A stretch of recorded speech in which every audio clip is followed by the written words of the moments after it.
I'm Abby Turpin, Director of Communications for Keep America Beautiful. October is Keep the Tennessee River Watershed Beautiful Month. And did you know that Keep the Tennessee River Beautiful is the first Keep America Beautiful affiliate to focus solely on a river? So joining us right now is Executive Director Kathleen Gibi. Kathleen, thanks for joining us.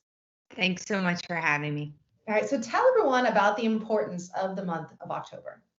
Sure. So, back when we started in 2016, we started to notice this energy that was happening, and the Tennessee Valley Authority and Keep Tennessee Beautiful helped to start Keep the Tennessee River Beautiful. And like you said, we're proud to be the first Keep America Beautiful affiliate in the country to focus solely on a river. And we're really proud that the Tennessee River is the first one to have this recognition, and I think that the communities really started to notice that as well and started to show a lot of pride. And so I think it was TVA who actually challenged us to host a Keep the Tennessee River Watershed Beautiful Month.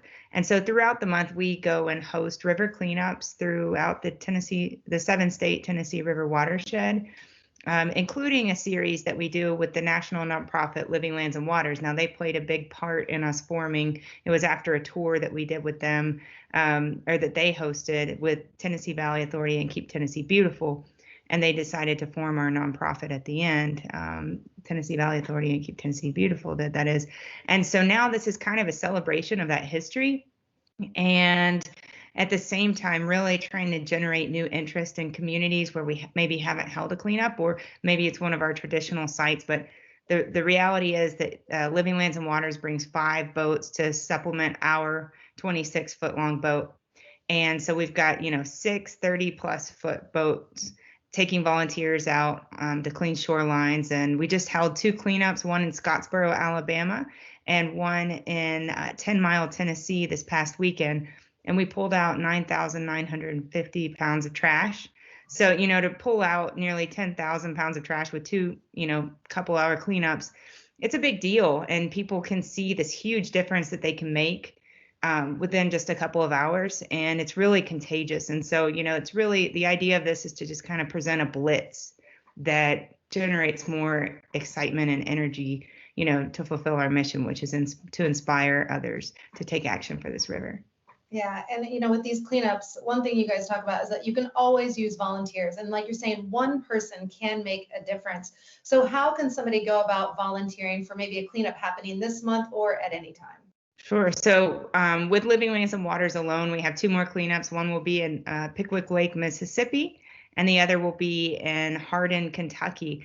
And so it's easy to sign up. All you have to do is go to keeptnriverbeautiful.org/upcoming cleanups, and you can register. We're going to have a lot of cleanups coming up for the rest of the year. We actually have a goal of removing 125,000 pounds of trash this year, and it's just over 500 volunteers that have already helped us remove 111,000 so far in 2021. So, it really is a huge difference. And you say one person can make a difference. Over this last weekend, I think it's about 30 volunteers total for the whole cleanup series over the weekend. So it averaged out to be like over 400 pounds per volunteer.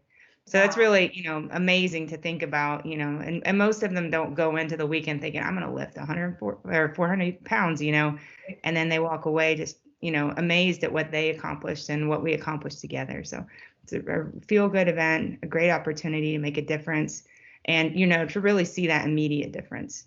Yeah. So do you find that once somebody has volunteered one time, because of that impact, do they almost always tend to come to another cleanup at least?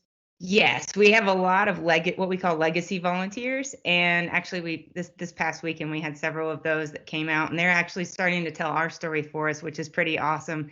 But it really is addicting because you get into a cove where you have plastic and tires and styrofoam, and you could barely walk on the ground because you're crunching on plastic bottles and styrofoam cups and all that. And then you leave nothing but nature within 30 minutes. And it's just really addicting. And so we have an Adopt a River Mile program, and we think that's why our Adopt a River Mile program has really taken off. We've got over 105 river miles now adopted in the 652-mile river. So, people get really addicted to this and they want to do it on their own. And that's really exciting to see, because that's how we're going to see that change happening for this river. Yeah, absolutely. So if you are interested in volunteering, Keep the Tennessee River Beautiful's website is keeptnriverbeautiful.org. I'll put it there at the bottom of the screen as well. Executive Director Kathleen Gibi, thank you so much for joining us today, and thank you for all the work you do. Thank you so much, and thanks so much to all the support we get from Keep America Beautiful. We couldn't do it without you guys. Thank you. Thanks, guys.